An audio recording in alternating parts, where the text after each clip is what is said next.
ಸ್ವಾಮೀಜಿ ಅವರು ನನಗೆ ಕರೆದಿದ್ದಕ್ಕೆ ತುಂಬ ಸಂತೋಷ. ಯಾಕಂದರೆ ನಾನು ಚಿಕ್ಕ ವಯಸ್ಸಿಂದ ಇಲ್ಲಿ ಆಶ್ರಮಕ್ಕೆ ಬರ್ತಾ ಇದ್ದಿದ್ದು ತುಂಬಾ ನೆನಪುಗಳು ನಮ್ಗೆ ಜಾಸ್ತಿ ಇದೆ ಇಲ್ಲಿ. ಯಾಕಂದರೆ ನಮ್ಮ ತಾತ ಅದೆಲ್ಲ ಕರ್ಕೊಂಡು ಬರ್ತಾ ಇದ್ದಿದ್ದು ನಮಗೆ ಇಲ್ಲಿ. ಸೊ ನಾವು ಅಪ್ಪಾಜಿಯವರು ಪ್ರವಚನ ಆಗಲಿ ಬೆಳಿಗ್ಗೆ 4 ಗಂಟೆಗೆ ಎದ್ಬಿಟ್ಟು ಬಂದು ಇಲ್ಲಿ ಪ್ರವಚನ ಕೇಳ್ತಾ ಕೂರ್ತಾ ಇದ್ವಿ. ಪ್ರವಚನ ಕೇಳಿ ಸಾಕಷ್ಟು ನಮ್ಮ ಮೇಲೆ ಪರಿಣಾಮ ಬೀರಿದೆ. ಯಾವ ಥರ ಅಂದರೆ ಲೈಫಲ್ಲಿ ಏನಾಗ್ತಲ್ಲ ಅದನ್ನ ನಾನು ಯಾವಾಗಲೂ ಬಿಟ್ಟಿಲ್ಲ. ಯಾವಾಗಲೂ ಬಂದ್ಬಿಟ್ಟು ಇಲ್ಲಿ ಕೂತ್ಕೊಂಡು ಅಲ್ಲಿ ನಿಮ್ಮ ಥರ ಪ್ರವಚನ ಕೇಳ್ತಾ ಇದ್ದವಳು ಇಲ್ಲಿ ಬಂದು ಸ್ಟೇಜ್ ಮೇಲೆ ಮಾತಾಡ್ಬೇಕಂದ್ರೆ ಸ್ವಲ್ಪ ನರ್ವಸ್ ನಾನು.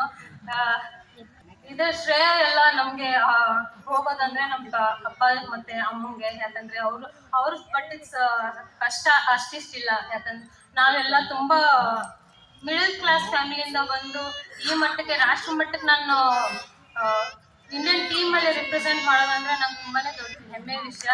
ಅದು ಕೂಡ ಒಂದು ಬಿಜಾಪುರ ಅಂತ ಸಿಟಿಯಿಂದ ಬಂದ್ಬಿಟ್ಟು ನಾನು ರಿಪ್ರೆಸೆಂಟ್ ಮಾಡ್ತಾ ಇದ್ದೀನಿ ಇಂಡಿಯಾಗ ಅಂದರೆ ತುಂಬ ನನಗೆ ಅಷ್ಟೇ ಅಲ್ಲ, ನಮ್ಮ ಬಿಜಾಪುರ ಜನತೆಗೂ ಕೂಡ ತುಂಬ ಹೆಮ್ಮೆ ವಿಷಯ.